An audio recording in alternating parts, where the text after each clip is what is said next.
अज्ञानतिमिरन्धस्य ज्ञानाञ्जनशलाकया चक्षुरुन्मीलितं येन तस्मै श्रीगुरवे नमः। वन्देऽहं श्रीगुरो श्रीयुतपदकमलं श्रीगुरून् वैष्णवांश्च श्रीरूपं साग्रजातं सहगण रघुनाथान्वितं तं सजीवं साद्वैतं सावधूतं परिजनसहितं कृष्णचैतन्यदेवं श्रीराधाकृष्णपादान् सहगण ललिता श्रीविशाखान्वितांश्च नामायं विष्णुपादाय कृष्णप्रेष्ठाय भूतले श्रीमते जयपताका स्वामिनिति नामिने नमो आचार्यपादाय नितैकृपाप्रदायिने गौड़कथाधामोदाय नगरग्रामोत्तारिणे नमोऽयं विष्णुपादाय कृष्णप्रेष्ठाय भूतले श्रीमते भक्तिवेदान्त स्वामिनिति नामिने नमस्ते सरस्वते देवे गौरवाणी प्रचारिणे निर्विशेष शून्यवादी पाश्चात्य देशतारिणे वृन्दायै तुलसीदेव्यै प्रियायै केशवस्य च कृष्णभक्तिप्रदे देवी सत्यवत्यै नमो नमः। वाञ्छकल्पतरुभ्यश्च कृपासिन्धुभ्यो एव च पतितानां पावनेभ्यो वैष्णवेभ्यो नमो नमः। हे कृष्ण करुणा सिन्धु दीनबन्धु जगत्पते गोपेश गोपिका कान्तो राधाकान्तो नमस्तुते तप्त काञ्चन गौरांगी राधे वृन्दावनेश्वरी वृषभानुसुते देवी प्रणमामि हरिप्रिये। जय श्री कृष्ण चैतन्य प्रभु नित्यानंद श्री अद्वैत गदाधर श्रीवासादि गौर भक्तवृंद हरे कृष्णा कृष्ण कृष्ण हरे हरे हरे राम राम राम हरे हरे।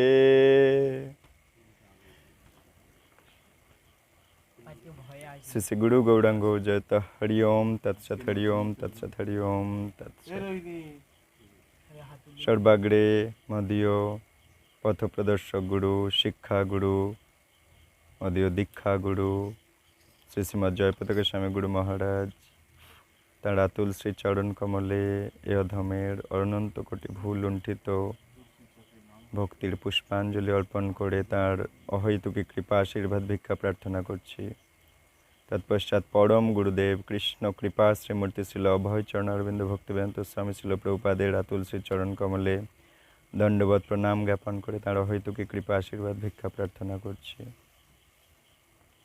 गुरु परम्पराचार्य वृंद अनंत कोटि वैष्णव वैष्णवी समवेत भक्तमंडली सबाइके यथायोग्य प्रणिपात ज्ञापन करे आज के हरिकथा प्रवेश करछि। शुधु भक्तवृंद आमरा रयेछि तुलसी चक नामहट्ट साप्ताहिक प्रति रविवार ठीक सन्ध्याकालीन समये आमरा भगवानेर कथा आलोचना करार माध्यमे ताके सन्तुष्ट करे निजेदेर कल्याण करबार जन्य এই তুলসীর চক নামহট্টে প্রতি সপ্তাহে রবিবার আমরা বসার চেষ্টা করি। তো আমরা একটা গ্রন্থ নামহট্ট শ্রদ্ধাবান পাঠ্যক্রম পুস্তিকা ধারাবাহিকভাবে অধ্যয়ন করছি। গত সপ্তাহ পর্যন্ত আমাদের জ্ঞানের উৎস নামক অধ্যায় সম্পন্ন হয়ে গেছে। এখন আজ আমরা প্রবেশ করব আমি কে এই প্রশ্নের উত্তর খোঁজার চেষ্টা করব। আমি কে, পৃষ্ঠা নাম্বার 29। আমি কে?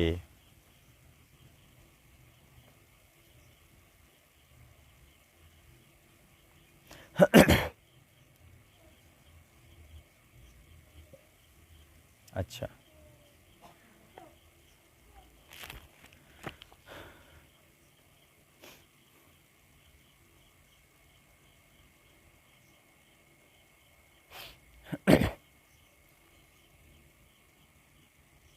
আচ্ছা, প্রথম বলছে আমরা কি কখনো এই প্রশ্ন করেছি যে আমি কে? আমরা কি কখনো এই অতি গুরুত্বপূর্ণ প্রশ্নটা বুঝতে কোনো সময় ব্যয় করেছি? তাহলে ফার্স্ট জিজ্ঞাসা করলো কি, হ্যাঁ, আমরা কি কখনো এই প্রশ্ন করেছি যে আমি আসলে কে? কারোর কাছে জিজ্ঞেস করতে চেয়েছি যে আমি আসলে কে? জানতে চেয়েছি কি? তুমি চেয়েছো?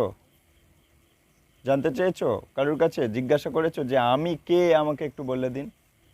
কোনো সাধু, গুরু, বৈষ্ণব, মহাত্মার কাছে জানতে চেয়েছো যে হে প্রভু, আপনি আমাকে বলে দিন আমার আসল পরিচয় কি, আমি কে, আমাকে বলে দিন? আচ্ছা, জানতে চেয়েছেন মা আপনি? আচ্ছা, আমরা কি কখনো এই অতি গুরুত্বপূর্ণ প্রশ্নটা বুঝতে কোনো সময় ব্যয় করেছি? তাহলে নামহট্টে এসে আমরা সেইটার উত্তর খোঁজার জন্য সময় দিচ্ছি। প্রতি রবিবার আমরা বসে সময় দিচ্ছি, এটা জানার চেষ্টা করছি আমি কে আসলে। আচ্ছা, একজন জীবিত ব্যক্তি আর একটা মৃত ব্যক্তির মধ্যে পার্থক্য কি? জীবিত ব্যক্তির মধ্যে প্রাণরূপী আত্মা আছে, তাই সে চলাফেরা করছে, সাড়া দিচ্ছে, সব কিছু করছে। কিন্তু মৃত ব্যক্তির মধ্যে আত্মা নেই বলে সে জড়বস্তু হয়ে পড়ে আছে, কারো ডাকে সাড়া দিচ্ছে না। আচ্ছা, যখন কেউ মারা যায় তখন কি ঘটে আসলে দেবাঙ্কুর? কি ঘটে? ইয়েস, আত্মা আর পরমাত্মা বেরিয়ে যায়, আর জড় দেহটা এই পড়ে থাকে। এটা ঘটে। কোনো অন্তর্নিহিত শক্তি কি দেহ ছাড়ে? হ্যাঁ, অন্তর্নিহিত শক্তি হচ্ছে আত্মা, পরমাত্মা, ওটা দেহ থেকে বেরিয়ে যায়।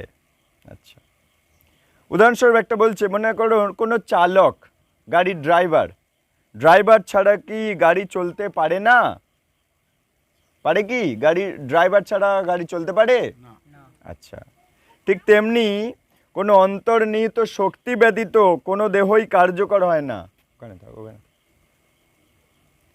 তাই আমাদেরও এই দেহরূপী গাড়িতে একজন ড্রাইভার আছে, আত্মা, পরমাত্মা, সেটা ছাড়া এই গাড়ি চলবে না। এই শক্তিকেই আমরা বলি চিন্ময় আত্মা।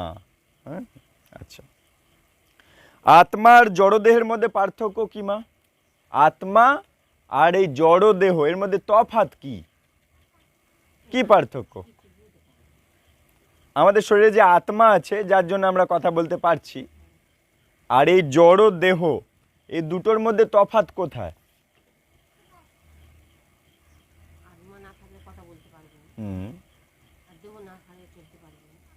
আত্মা আছে বলেই দেহটা চলছে। হ্যাঁ, তাহলে আত্মা, ওটার প্রাণ আছে, কিন্তু দেহটার কিন্তু প্রাণ নেই। দেহটার মধ্যে আত্মা বসে আছে বলে দেহটা চলছে। আত্মা বিনা দেহ চলবে না। আত্মা যখন বেরিয়ে চলে যাচ্ছে তখন আর কি দেহটা দিয়ে কিছু হচ্ছে? তার মানে আত্মা, দেহর নিজের কোনো প্রাণ নেই, কিন্তু দেহের মধ্যে আত্মারূপী প্রাণ বসে আছে বলে ওটা প্রাণবন্ত। আচ্ছা, বলো তফাৎ কি? এই দেহটা জড় বস্তু, কিন্তু আত্মাটা চিন্ময় বস্তু, এটা বুঝতে হবে। দেহটা জড় বস্তু, আত্মাটা চিন্ময় বস্তু। দেহটাকে কাটা যাবে, পোড়ানো যাবে, ভেজানো যাবে, শোকানো যাবে, কিন্তু আত্মাকে কখনো কাটা যাবে না ছুরি দিয়ে, পোড়ানো যাবে না আগুন দিয়ে, ভেজানো যাবে না, শোকানো যাবে না। 2 নম্বর তফাৎ এটা। হ্যাঁ, 3 নম্বর তফাৎ কি না, আত্মা নিত্য, কিন্তু দেহটা অনিত্য। আবার কি, আত্মার মধ্যে পরিবর্তন হয় না, কিন্তু দেহটা পরিবর্তন হয়, ছোট থেকে বড় হচ্ছে। হ্যাঁ, তারপরে এক সময় স্থিতি থাকছে, তারপর ধীরে ধীরে ক্ষয়ে আবার ছোট হয়ে গিয়ে এক সময় শেষ হয়ে যাচ্ছে। তাহলে দেহটার পরিবর্তন হচ্ছে, কিন্তু আত্মাটার কোনো পরিবর্তন হয় না। দেহটা এক সময় ছোট বাচ্চা ছিল, এক সময় সে বুড়ো হয়ে যাচ্ছে, চামড়া কুঁচকে যাচ্ছে, দেহটা পাল্টে যাচ্ছে, কিন্তু আত্মা কি পাল্টে যায়? যায় না। আচ্ছা, বলছি আত্মা শাশ্বত। এই আত্মাকে জড় চোখ দিয়ে দেখা যাবে না, এই আত্মাকে ধ্বংস করা যাবে না, এবং এই অনুপরিমাণ আত্মার কোনো ক্ষয় নেই, কেউ ক্ষয় করতে পারবে না আত্মাকে, এবং একে টুকরো টুকরো করা যাবে না, আত্মাকে টুকরো টুকরো করা যাবে না কাঁচি দিয়ে, ছুরি দিয়ে, কিন্তু দেহটাকে টুকরো টুকরো করে দেওয়া যাবে। আচ্ছা, আমরা তাহলে আমাদের আসল পরিচয় আমরা আত্মা, আমরা এই নকল পোশাকরূপী দেহটাই আমার আসল পরিচয় নয়, এটা কদিন পর ছেড়ে চলে যেতে হবে। হ্যাঁ, যেমন মনে করো আমি ব্যক্তিটার মধ্যে আমার আসল পরিচয়, কিন্তু এই পোশাকটা কি আমি, এই পোশাকটা কি রাজু প্রভু? না, ভেতরে যে পোশাকটা যিনি পরে আছেন তিনি রাজু প্রভু, তাই না? আমি এই পোশাকটা এখানটা রেখে চলে গেলাম, তাহলে এই পোশাক কি আপনাদের ক্লাস দিতে পারবে? তাহলে আমার আসল পরিচয় কি পোশাক নাকি ব্যক্তিটা? ব্যক্তিটা। একইভাবে এই দেহটা ওই পোশাক, কিন্তু এর ভেতরে যে আত্মা আছে ওটাই আসল পরিচয়। আচ্ছা, আমাদের যখন মৃত্যু হবে তখন আমরা অন্য একটা দেহ ধারণ করব, এই দেহটা পুরনো হয়ে যাবে, ছেড়ে দেবো। যেমন আমরা এই পোশাকটা পুরনো হয়ে গেলে, জীর্ণ শীর্ণ, ছেড়ে গেলে, ফাটাফুটি হয়ে গেলে, নোংরা হয়ে গেলে আমরা আর পরি না, অন্য একটা পোশাক পরি, নতুন পোশাক পরি। একইভাবে এই শরীর রূপী পোশাকটা যখন পুরনো হয়ে যাবে, জীর্ণ ছিন্ন হয়ে যাবে, তখন নতুন পোশাক ধারণ করার জন্য আত্মারূপী মালিক নতুন একটা পোশাকের মধ্যে, নতুন দেহের মধ্যে ঢুকে পড়ে। আর এই পোশাকটা কি করে? লোকজন, গ্রামের লোকজন সবাই পুড়িয়ে দেয় শ্মশানে নিয়ে গিয়ে। আত্মা কোথায় বাস করে? এই সারা শরীরের মধ্যে আত্মা কোন জায়গাটায় আছে? যেমন এই সারা শরীরের মধ্যে চোখটা কোন জায়গাটায় আছে? ঠিক মুখের সামনে নাকি পেছনে? সামনে। কানটা কোথায় আছে? দুপাশে আছে। নাকটা কোথায় আছে? ঠিক সামনে আছে। মুখটা কোথায় আছে? ঠিক সামনে আছে নাকি পিছনে আছে? ঘাড়ের কাছে আছে কি? নেই। হাতটা কোথায় আছে? ঠিক তার নির্দিষ্ট জায়গা আছে। একইভাবে আত্মা আমাদের সারা শরীরের মধ্যে কোন জায়গাটায় বসে আছে? কোথায় বসে আছে? সেই হৃদদেশে, হৃৎপিণ্ডের মধ্যে আত্মা বসে আছে। যে আত্মাটা বেরিয়ে গেলে মরে যাব, ওই আত্মাটা কোথায় বসে আছে সারা শরীরের মধ্যে? চোখের মধ্যে, এই হৃৎপিণ্ডে বসে আছে। হৃৎপিণ্ড বন্ধ হয়ে গেলে আর মানুষ বাঁচে? তার মানে আত্মা বেরিয়ে চলে যায় ওখান থেকে। আচ্ছা, কিন্তু হাত কেটে গেলে তো মানুষ বাঁচবে। হৃৎপিণ্ড খুলে নেওয়া হয়, যদি একটা যদি হাত খুলে নেওয়া হয় তবু মানুষ বাঁচে না? কত মানুষের রেলে কেটে গেছে হাত, হাত পা এগুলো কেটে গেলেও মানুষ বাঁচে। একটা চোখ নেই তবু মানুষ বাঁচে, একটা কান কেটে গেছে তবু মানুষ বাঁচে, হ্যাঁ, জিভ কেটে গেছে তবু মানুষ বাঁচে, আঙুল কেটে গেছে মানুষ বাঁচে। কিন্তু যদি হৃদয় কেটে বের করে নেওয়া হয় মানুষ বাঁচবে? কারণ ওইখানটায় আত্মা আছে, আত্মাটা বের করে নেওয়া হয়ে গেল। আত্মাটা শক্তি, এই সারা শরীরের পাওয়ার হাউস, সারা শরীরকে শক্তি দিচ্ছে আত্মা, পরমাত্মা, এরা বসে থেকে। আচ্ছা, তাই কৃষ্ণ ভাবনামৃতের প্রথম ধাপ হলো যে আমি আত্মা, আমি দেহ নই। এটা প্রথম ধাপ। ধীরে ধীরে ধীরে ধীরে আমরা ধাপে ধাপে উঠবো, জানবো। প্রথম জানতে হবে আমি আত্মা, আমি দেহ নই। এটা প্রথম জানা, এই ভক্তি জীবনের প্রথম জানতে হবে আমি আত্মা, আমি এই নকল দেহটা নই, যেটা কদিন পর ছেড়ে দিতে হবে। ওটা আমার আসল পরিচয় নয়। হ্যাঁ আছে, কিছুদিন পর ছেড়ে দিতে হবে, এই, কিন্তু আসল পরিচয় আমি আত্মা, এইটা বুঝে নিতে হবে আগে। তো এই আমি কে, এই সম্বন্ধে 28শে আগস্ট 1973 সাল লন্ডনে গীতার 2:25 শ্লোকের প্রবচন থেকে প্রভুপাদ পাঠ দিয়েছিলেন। আমরা সেটা শুনবো, তার মুখের কথা। আচ্ছা,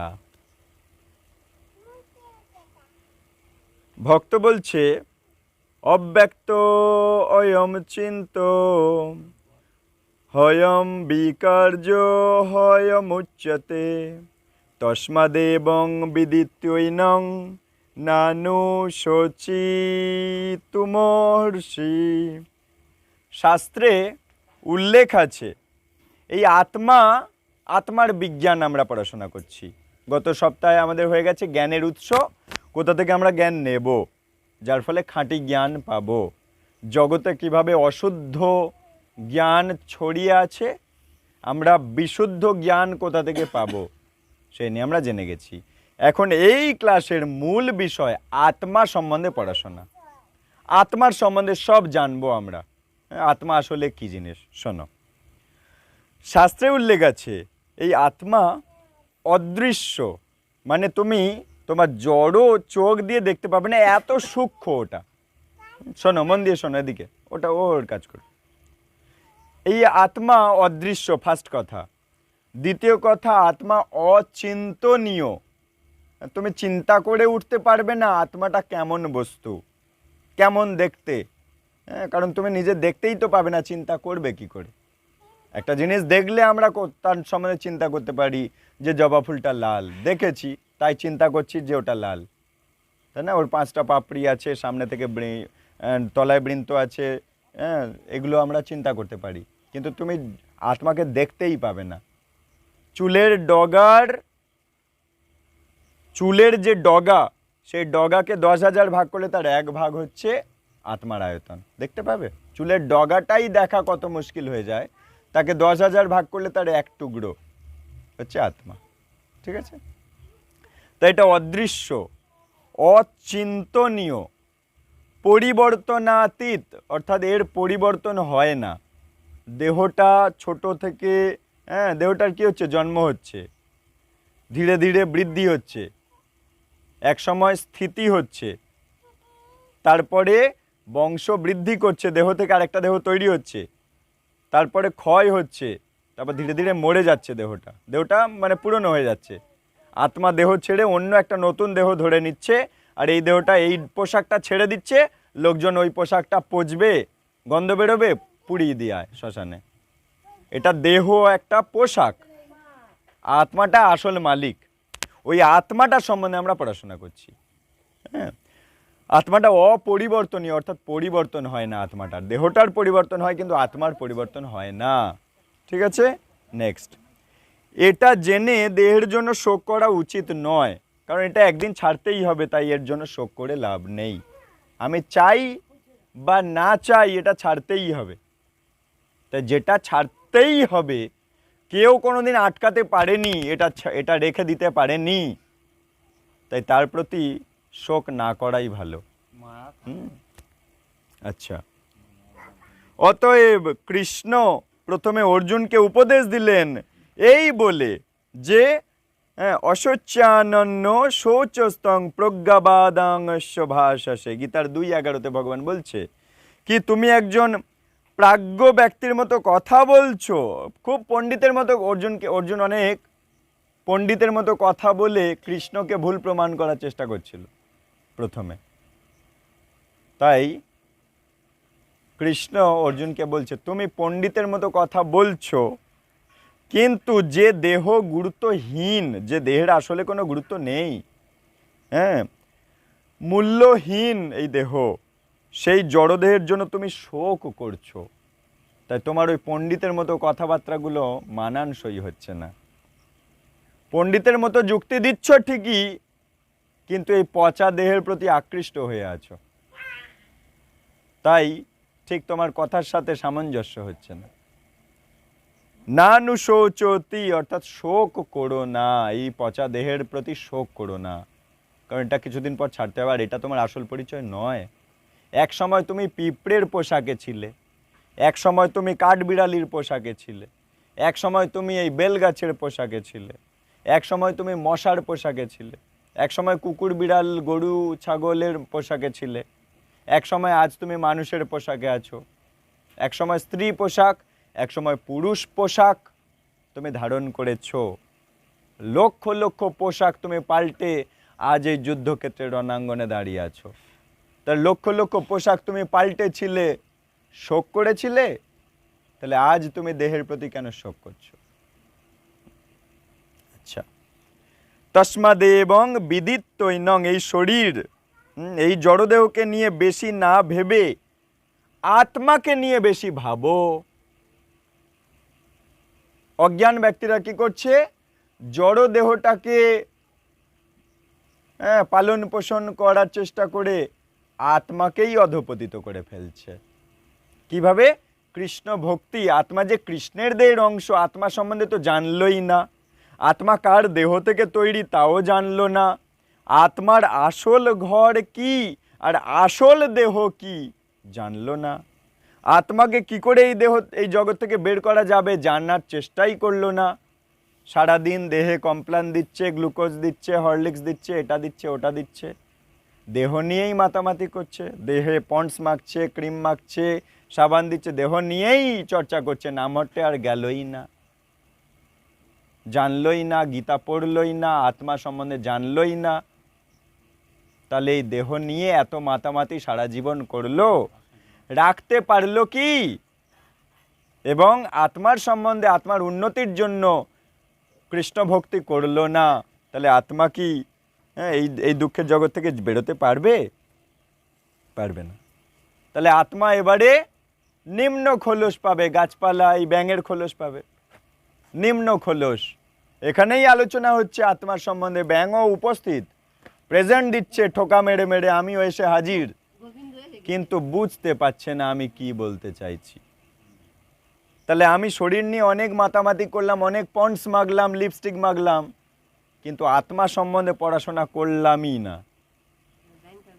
তাহলে কেসটা কিরম হলো? মরা ব্যক্তিকে সাজানোর মতো হলো। মরা ব্যক্তিকে সুন্দর করে সাজালেও কি কেউ গুরুত্ব দেয়? একজন স্বামীর পাশে একজন মরা স্ত্রীকে রেখে খুব সুন্দর করে অলংকার, সোনা দানা সব পরিয়ে রাখা হয়েছে, কেউ কি ওতে ছবে? ওর সাথে কেউ কথা বলবে? নাকি ওর সাথে কোনো কথা কেউ বলবে কি? মৃত। সেই হচ্ছে কথা। সেই জন্য আমাদের আত্মা আমাদের আসল পরিচয়। আত্মাকে কি করে এই জগৎ থেকে বের করা যায়, এই নিয়ে আমাদের পড়াশোনা করতে বসতে হবে, টাইম দিতে হবে। যদি টাইম দেব, কৃষ্ণও আমাকে আবার সুযোগ দেবে। যদি এই জন্মে বেরোতে না পারি, আবার মানুষ দেহ দেবে। আর যদি এই জন্মে আমি আত্মার পড়াশোনা করব না, কৃষ্ণের পড়াশোনা করব না, তাহলে আর মানব জন্ম পাবো না। এবার ওই ব্যাঙ জন্ম, পোকা, এই সব পোকা জন্ম। দেখো অ্যাটেন্ডেন্স দিচ্ছে, অ্যাটেন্ডেন্স দিচ্ছে না? এই তো হাজিরা। অনেকেই তো অ্যাটেন্ডেন্স দেয়নি এখনো, কিন্তু ও দেখো এসে হাজির, অ্যাটেন্ডেন্স দিচ্ছে। হ্যাঁ প্রভু উপস্থিত, কিন্তু ও বুঝতে পারছে না আমি কি বলতে চাইছি। তাহলে এমন দেহ পেয়ে গেছে অবহেলার জন্য। মানব দেহ পেয়ে ভক্তি অনুশীলন করেনি, ভগবানের তত্ত্ব জানার চেষ্টা করেনি, অবহেলা করেছে। অবহেলার জন্য এরকম অবহেলিত দেহ পেয়েছে। এই আসরে যদি একটা কুকুর ঢোকে, আমরা কি বলবো এই তুই এখানে বস? আমাদের কাছে সব মানুষদেরকে যেমনভাবে বলছি এই তুই আসো, বসো বসো বসো, অ্যাটেন্ডেন্স দাও, আমরা কি কুকুরটাকে সেই আদর যত্ন করি? দূর হও, দূর হও, দূর হও, দূর হও, ডিস্টার্ব করছে। অবহেলা করেছে, অবহেলিত দেহ পেয়েছে। এখন সবাই অবহেলা করছে, কেউ ঢুকতে দিচ্ছে না। তার মানে কি অবহেলা? অবহেলা করেছে ভগবান আর ভগবানের এই জ্ঞান, তাই জন্য আজ অবহেলিত দেহ পেয়েছে। এই বেলগাছ অ্যাটেন্ডেন্স দিচ্ছে, কিন্তু কিচ্ছু বুঝতে পারছে না। হাজিরা, প্রত্যেকটা ক্লাসে ওর হাজিরা সবার আগে, এই বেলগাছটার, কিন্তু ও কৃষ্ণতত্ত্ব বুঝতে পারবে না। তাই আমরা উন্নত, আমরা মানব, আমরাই এটা জানতে পারি, চর্চা করতে পারি। আচ্ছা,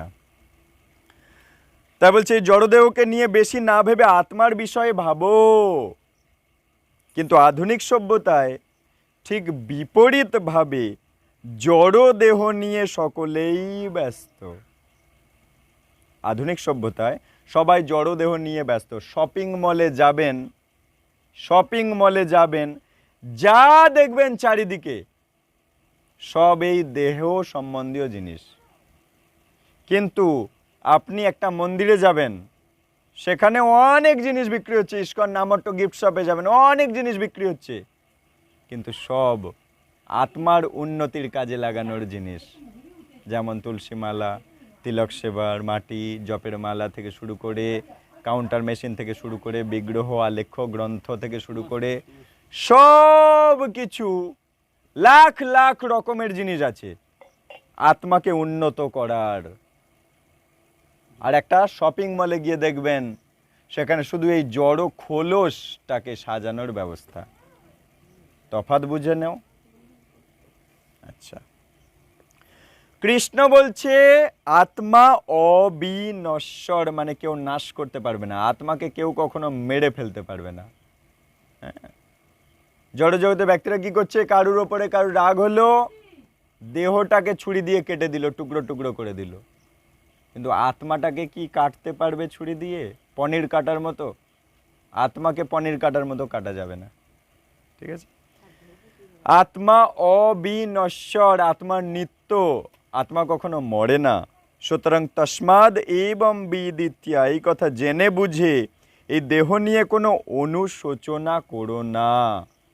হ্যাঁ, দেহ থেকে দুটো চুল উঠে গেল, মানুষ অনুশোচনা করছে না, যাই রে আমার দিনের পর দিন চুল কমে যাচ্ছে রে। দেহ নিয়ে অনুশোচনা তুমি রাখার চেষ্টা করো বা না করো, যত শ্যাম্পু মাখো আর না মাখো, যে কটা চুল প্রতিদিন ওঠার সে কটা চুল উঠবেই উঠবে, উঠবে না? হাইরে সাদা চুল বেরিয়ে গেল এই বয়সে, দেহ নিয়ে অনুশোচনা করছে না জগৎবাসী? সেই জন্য কত কেশ কালার, সব চুলের কালার মাখছে না, দেহ নিয়ে অনুশোচনা। কিন্তু কালার মাখলে কি হবে, সাদা চুল ঠিক বেরিয়ে পড়বে। কদিন তুমি ঢাকা দেবে? বিয়ে বাড়ি এসছে না হয় ঢাকা দিচ্ছ, সবসময় ঢাকা দেবে? কত ঢাকা দেবে, ও ভেতরে তো সেই সাদাই রয়েছে। দেহ নিয়ে অনুশোচনা।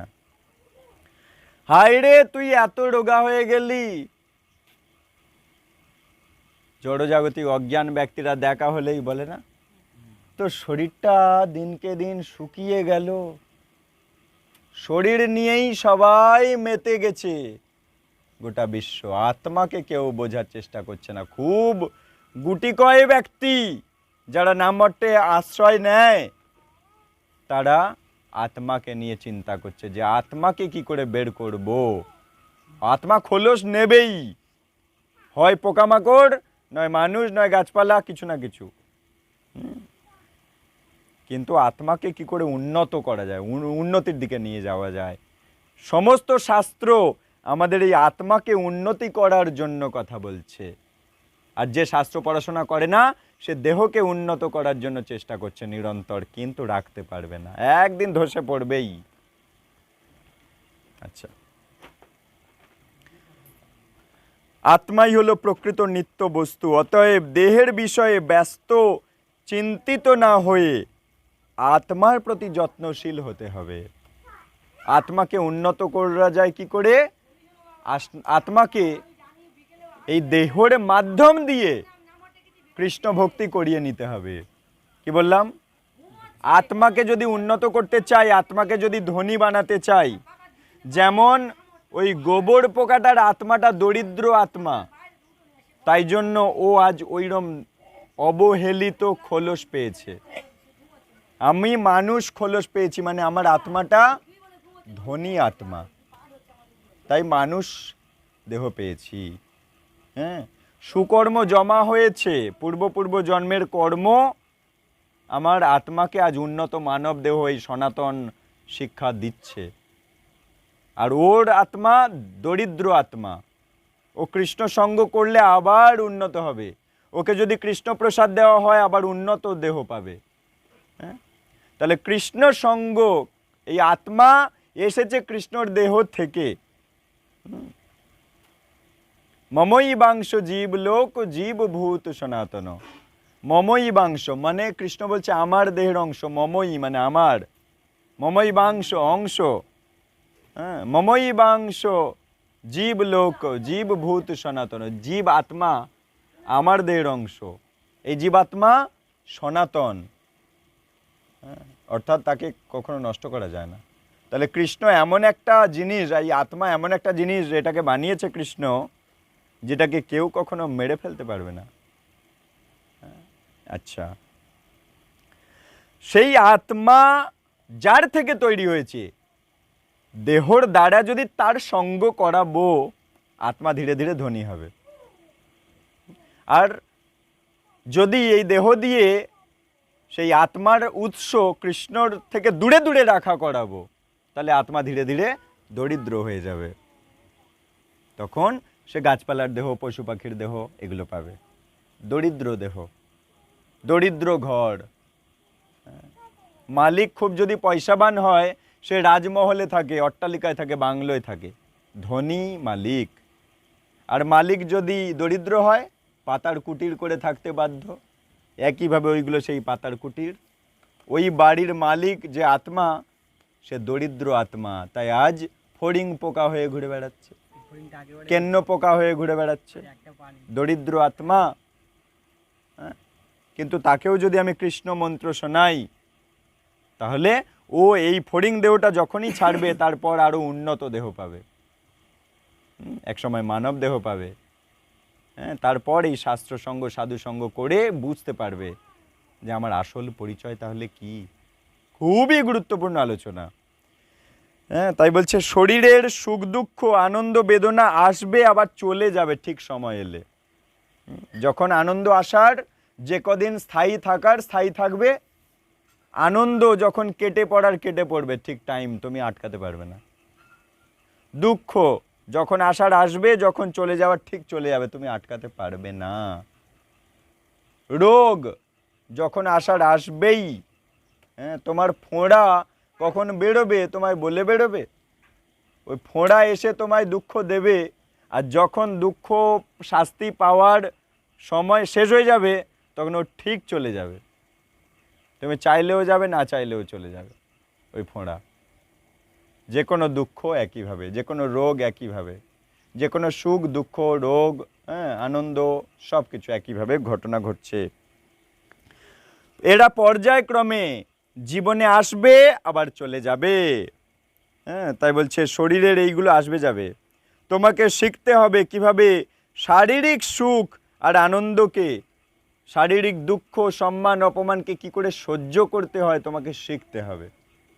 প্রভুপাদ বলছে কিন্তু আত্মা সম্বন্ধে যত্নশীল হতে হবে। অর্থাৎ এই সমাজে যা কিছু ঘটছে, এগুলোকে আমার দেহের ওপরে ঘটছে, এগুলো সহ্য করে আত্মাকে কি করে উন্নত বানানো যায়, সেই ব্যাপারে যত্নশীল হতে হবে। যেমন জলজান্ত উদাহরণ, এখন আমাদের গরম লাগছে, এই দেহের ওপরে গরম লাগছে, কিন্তু তাকে সহ্য করে হলেও আমরা কিন্তু আত্মাকে উন্নত করার জন্য কৃষ্ণ কথা শুনতে এসেছি। তাহলে দেহের ওপরে সুখ দুঃখ, গ্রীষ্ম বর্ষা শরৎ হেমন্ত চলতেই থাকবে। এগুলোকে সহ্য করে আত্মাকে উন্নত করার জন্য আমরা কৃষ্ণ কথা শুনতে এসেছি, এটাই করতে বলেছেন শাস্ত্র। আচ্ছা, মানুষ পশুর মতো শুধুমাত্র দেহগত চিন্তায় মগ্ন থেকে দেহের যত্ন নিতেই ব্যস্ত হয়ে গেছে আজকালকার মানুষ।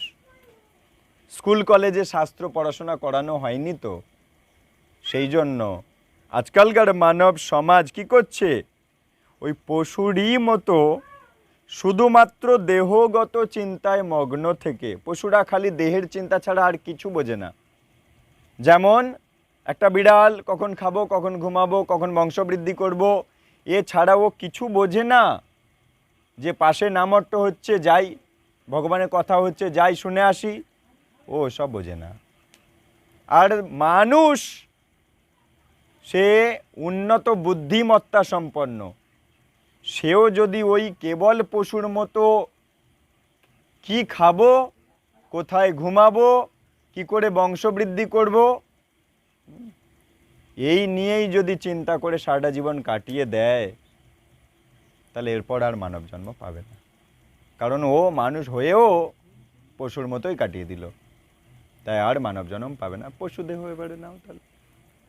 আচ্ছা, তাই বলছে মানুষ পশুর মতো শুধুমাত্র দেহগত চিন্তায় মগ্ন থেকে দেহের যত্ন নিতেই ব্যস্ত হয়ে গেল। আর এর আগের উপদেশ কি দিল, এই দেহের উপরে সুখ দুঃখ যা আসুক সহ্য করো, করে আত্মাকে উন্নত করার জন্য কৃষ্ণ ভক্তি গ্রহণ করো।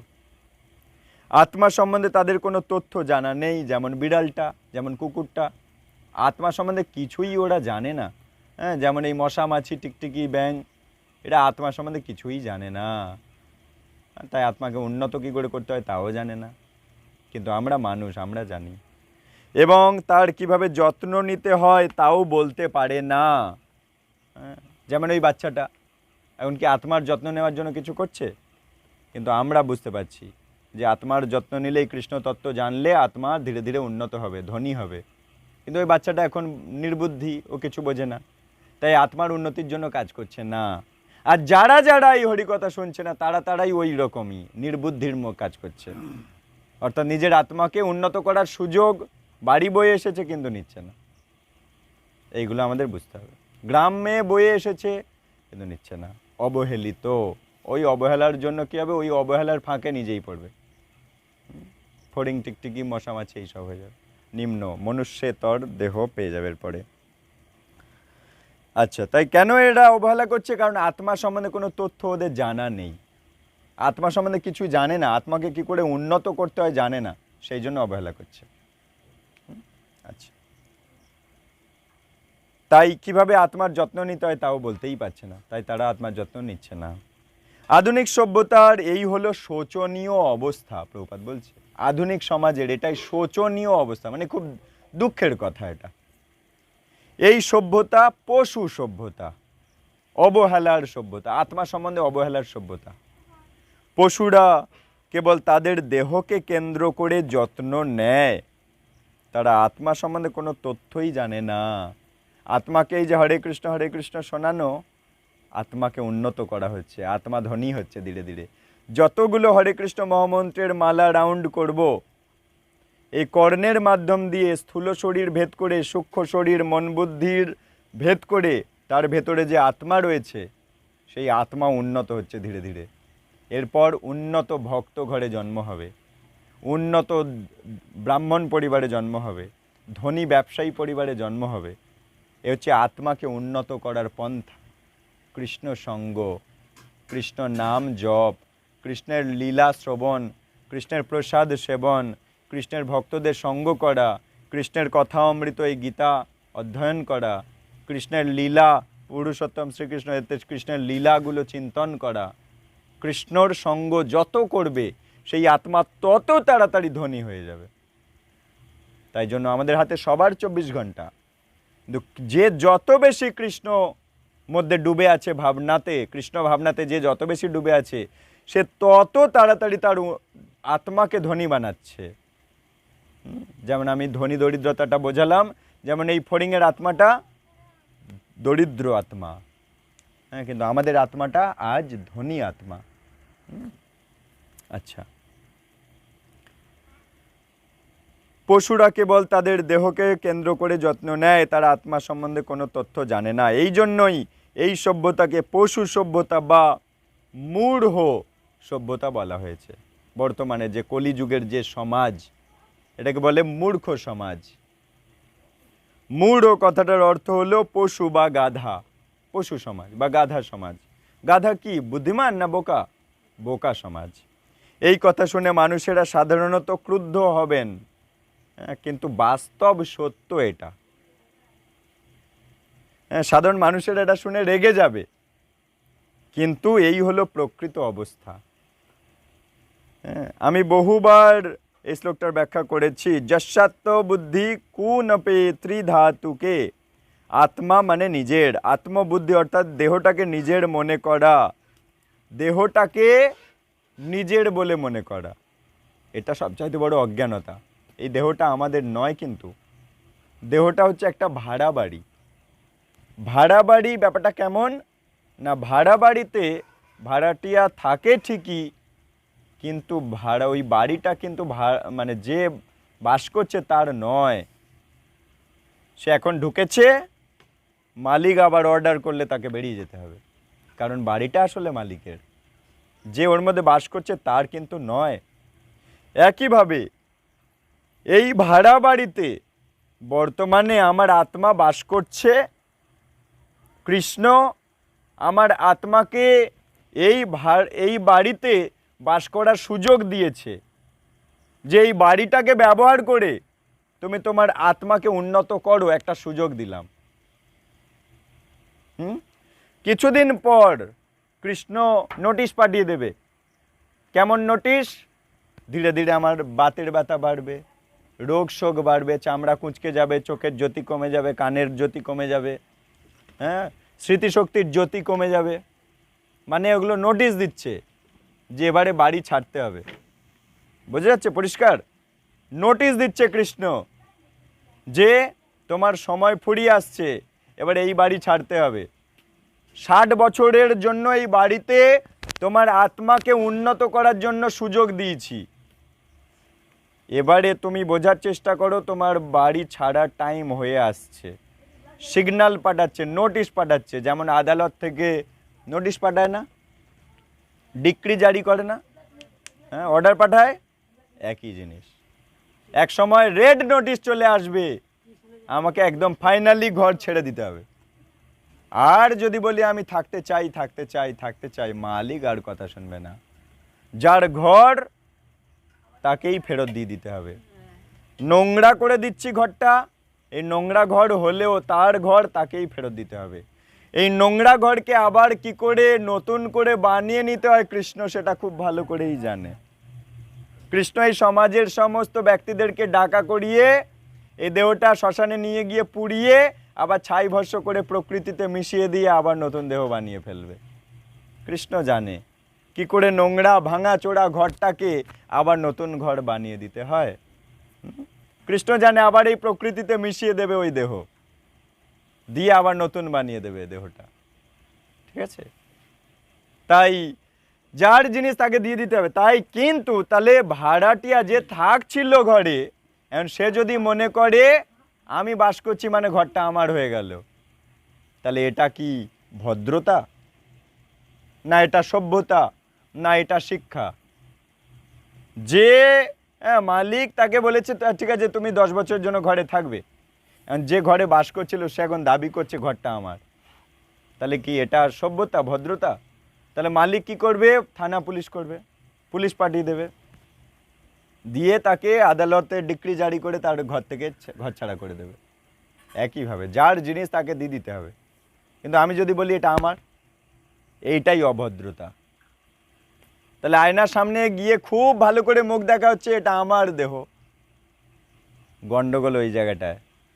যেই ভাবলাম আমার দেহ, তার মানে কৃষ্ণ আমার আত্মাকে, আমার আসল পরিচয় আত্মা, আমি আত্মাকে একটা ঘরে থাকতে দিয়েছিল, এখন আত্মা বলছে এই ঘরটা আমার, আয়নায় মুখ দেখে বলছে এই ঘরটা আমার। তাহলে কি করে হবে? এটাই অভদ্রতা, এটাই অশিক্ষা, এটাই অজ্ঞানতা, এটাই কৃষ্ণচরণে অপরাধ। কিন্তু কৃষ্ণ ভক্ত এই তত্ত্ব জানে, কারণ কৃষ্ণ ভক্ত বড় চতুর।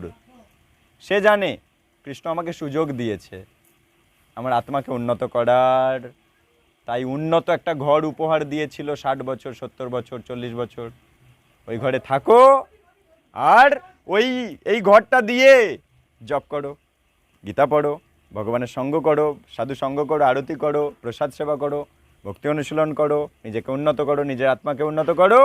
এই ভাড়াটে বাড়িটাকে ব্যবহার করে তোমার আত্মাকে উন্নত করো, করে চিরতরে ভগবানের কাছে ফেরত চলে যাও, তোমার আসল ঘরে তুমি চলে যাও। আর এই নকল ঘরে টেম্পোরারিভাবে তোমার থাকতে হবে না, তোমাকে পার্মানেন্ট ঘর দেওয়া হবে। তখন এই ঘরটা 60 বছরের, সেখানে অসীম কালের জন্য তোমাকে ঘর দেওয়া হবে, সচ্চিদ আনন্দময় দেহ। যে দেহ পেলে কৃষ্ণ আর কখনো দাবি করবে না ওটা আমার দেহ, আমার দিয়ে দাও বলে, মানে মৃত্যু দেহান্তর বলে আর কিছু থাকবে না। বৈকুণ্ঠ ধাম কোনো কুণ্ঠা সেখানে আর থাকবে না, জন্ম মৃত্যু জরা ব্যাধি আর থাকবে না। এই জরা আর ব্যাধি, ব্যাধি মানে রোগ, জরা মানে বার্ধক্য, এগুলো রেড নোটিশ আর কি। হ্যাঁ, ধীরে ধীরে নোটিশ দিচ্ছে কৃষ্ণ, বেরোতে হবে, বেরোতে হবে, এবার এখান থেকে বেরোতে হবে। নোটিশ না দিলে কেউ কখনো মরতে চায় কি? নোটিশ দিয়ে জোর করে করে কিন্তু মরা করায় দেহ অন্তর। মরতে আমাদের হবে, এই লোকের নামই মর্ত লোক। এই মর্ত লোক অর্থাৎ মৃত্যুরূপী নোটিশ আমার কাছে এসে যাবে। ঠিক আছে? আচ্ছা, তাই যতক্ষণ আমাদের কাছে নোটিশ আসেনি তার মাঝখানে আমরা এই আত্মাটাকে উন্নত করে ফেলবো। হ্যাঁ, নামটে এসে এসে ভক্তির কথাগুলো জেনে নিয়ে, ঠিক আছে। আচ্ছা আচ্ছা, বলছি আত্মা মানে নিজের আত্মবুদ্ধি, অর্থাৎ দেহটাকে নিজের মনে করা। কিন্তু তাহলে এই দেহটা কি? এই দেহটা আসলে ত্রিধাতু। দেহটা তিনটে ধাতু দিয়ে তৈরি। কি না, কফ, পিত্ত আর বায়ু। কফ, পিত্ত আর বায়ু। কফ মানে ঠান্ডা। ঠান্ডা শরীরে বেড়ে গেলে কফ বেড়ে যায় শরীরে, সর্দি আর কি। যখন শরীরে ঠান্ডা বেড়ে যায় কফ বেড়ে যায়। আচ্ছা, পিত্ত মানে কি না, গরম। শরীর যখন গরম হয়, শরীর যখন আমাদের অনেক দিন ঠান্ডা জল খাওয়া হয়নি, শরীর গরম হয়ে যায় না, তখন দেখবে পিত্তি পড়ে। শরীরে যা খাচ্ছে অম্ল হয়ে যাচ্ছে, মানে কি শরীর আগুন হয়ে আছে। শরীর ঠান্ডা করতে ডাক্তারবাবু বলে। ওই পিত্ত যখন বেড়ে যায়, শরীর ঠান্ডা না করলে গরম হয়ে যাচ্ছে, তখন কি হয়? জন্ডিস এসে যায়, লিভার পেকে যায়। পিত্ত অর্থাৎ গরম। তাহলে শরীর ঠান্ডা লেগে গেলে কফ বেড়ে যায়, শরীরে গরম বেড়ে গেলে তখন কি হয় না, পিত্ত বেড়ে যায়। ঠান্ডা লেগে গেলে কফ বেড়ে যায়, গরম বেশি হয়ে গেছে, শরীরটা বেশি গরম হয়ে যাচ্ছে, পিত্ত বেড়ে যায়। আর বায়ু, যার দ্বারা সারা শরীরে আমাদের বিভিন্ন জায়গায় রক্ত পৌঁছে যাচ্ছে, গ্লুকোজ পৌঁছে যাচ্ছে সারা শরীরে, আমাদের বীর্য পৌঁছে যাচ্ছে সারা শরীরে, সমস্ত কিছু ছড়িয়ে যাচ্ছে, জল খাওয়া হচ্ছে সেটা পৌঁছে যাচ্ছে সারা শরীরে। বায়ু এই বহন কার্যগুলো করে। হ্যাঁ, এই বায়ুর কম বা বেশির জন্য প্রাণায়াম করলে, বায়ুর যথাযথ চালনা এই শরীরে থাকলে বিভিন্ন রোগ থেকে আমরা বাঁচতে পারি। এই জন্য প্রাণায়াম করে ভোরবেলা উঠে লোক। হ্যাঁ, অর্থাৎ শরীরে বায়ু চলাচল ঠিকঠাক করে। যেমন একটা উনুনে যখন আগুন জ্বালাতে চাই, তখন কি করতে হয়? খুব বেশি হাওয়া দিলে কি হবে? নিভে যাবে। আবার মোটে হাওয়াই দেব না। হ্যাঁ, একদম বদ্ধ ঘরে আগুন জ্বালানো যাবে কি? বন্ধ হয়ে যাবে। আমরা পড়াশোনা করেছি না, একটা মোমবাতি জ্বলছে, যদি কাঁচের গ্লাস উবুড় করে দেওয়া হয়, তাহলে মোমবাতিটা কি জ্বলবে? কিছুক্ষণ পর নিভে যাবে। যতক্ষণ ওর ভিতরে বায়ু আছে জ্বলবে, তারপর নিভে যাবে। খুব হাওয়া দিচ্ছি, জ্বলবে? জ্বলবে না। তাহলে যথাযথ বায়ু পরিচালনা শরীরে করার জন্য কি করে লোক? প্রাণায়াম করে ভোরবেলা উঠে। হ্যাঁ, অনুলোম বিলোম, অনুলোম বিলোম করে না? এই বায়ু, এই তিনটে ধাতু দিয়ে আমাদের এই শরীরটা তৈরি। ঠিক আছে, ওকে। কফ, পিত্ত আর বায়ুপূর্ণ একটা থলি ছাড়া আর কিছু নয়। এই দেহটা একটা থলি। থলি কি হয়? একটা প্লাস্টিকের থলি, তাহলে বাইরে কি প্লাস্টিকের আবরণ? এরকমই এইটা একটা থলি। বাইরে কিসের আবরণ? হ্যাঁ, কিসের ব্যাগ এটা? এই যে চামড়ার ব্যাগ। এই ব্যাগ থেকে চামড়া ছাড়িয়ে নেয় না? হ্যাঁ, পশুদের চামড়া ছাড়াতে দেখেছো? গরু। তাহলে ওই থলির বাইরে থেকে, তাহলে পুরোটা থলি ওই বাইরের থলিটা থেকে ভেতরের জিনিসটা আউট করে দিচ্ছে, দিয়ে সেটা দিয়ে ডুগডুগি, ড্রাম, হ্যাঁ, সেই সব বাজিয়ে দিচ্ছে। একইভাবে আমাদের এই চামড়াটা হচ্ছে ব্যাগ, চামড়ার ব্যাগ। এই ব্যাগের ভেতরে কি পড়ে আছে? এর ভেতরে কি আছে? একদম ভেতরে কি আছে? মজ্জা। তার বাইরে কি আছে? হাড়। হ্যাঁ, তার বাইরে কি আছে না একটু মাংস জড়ানো আছে। তার বাইরে কি আছে? স্নায়ু বা নার্ভ, মানে বিভিন্ন দড়ি, শিকল, কানেকশান। এই ঘরে যেমন কত তার ফেলা আছে, কানেকশান, এই ফ্যান চলছে, ওই আলো জ্বলছে, ওই সুইচ চলছে, তাহলে কানেকশান করা আছে, ওয়্যারিং। একইভাবে আমাদের সারা শরীরে ওয়্যারিং করা আছে। হ্যাঁ, এখানে মশা কামড়াচ্ছে, আমি বুঝতে পারছি, সিগন্যাল ব্রেনে চলে যাচ্ছে কি করে? ওয়্যারিং করা আছে। হ্যাঁ, ওইখানটায় সুইচ টিপছে, এই ফ্যানটা চলছে কি করে, এই আলো জ্বলছে কি করে? কানেকশান আছে, ওয়্যারিং। একইভাবে আমাদের শরীরে ওয়্যারিং করা আছে, প্রচুর স্নায়ু দেওয়া আছে। রক্ত, খাদ্য কণিকা সব যাবে কি করে? শিরা ধমনী, মোটা মোটা ওয়্যারিং ফেলা আছে। বাড়িতে ওইখানটা পায়খানা করছে, সেই কুয়োয় চলে যাচ্ছে কি করে? হ্যাঁ, কানেকশান করা আছে। একইভাবে আমাদের সারা শরীরের মধ্যে ওই সমস্ত কানেকশানগুলো করা আছে, ওই থলির ভেতরে। হাড়, মজ্জা, কফ, থুতু, হ্যাঁ, নাড়ি ভুঁড়ি এগুলো সব আছে, স্নায়ু, রক্ত, মেদ, মজ্জা, এই সমস্ত কিছু দিয়ে এই থলির ভেতরে ভর্তি। পিছুটি, পুঁজ, হ্যাঁ, রক্ত, বীর্য, এই সমস্ত কিছু দিয়ে এই থলিটা ভর্তি। থলি, চামড়ার থলি ছাড়া আর কিছু নয় এটা, ঠিক আছে? আচ্ছা, এই জড়জগতের মতো জড় দেহটাও পিত্ত, কফ আর বায়ুর সংমিশ্রণে তৈরি।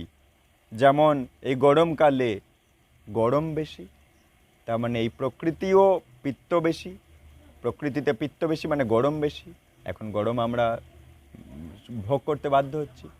আবার শীতকালে কফ বেশি, অর্থাৎ শীত বেশি, কফ বেশি, ঠিক আছে? তেজো বাড়ি মৃদাং বিনিময়, বলছে আগুন, জল আর মাটির এক বিনিময় পরিবর্তন এই দেহ। আগুন, জল আর মাটি এগুলোর বিনিময় করা আছে। আমাদের শরীরে মাটি আছে, কি করে প্রমাণ?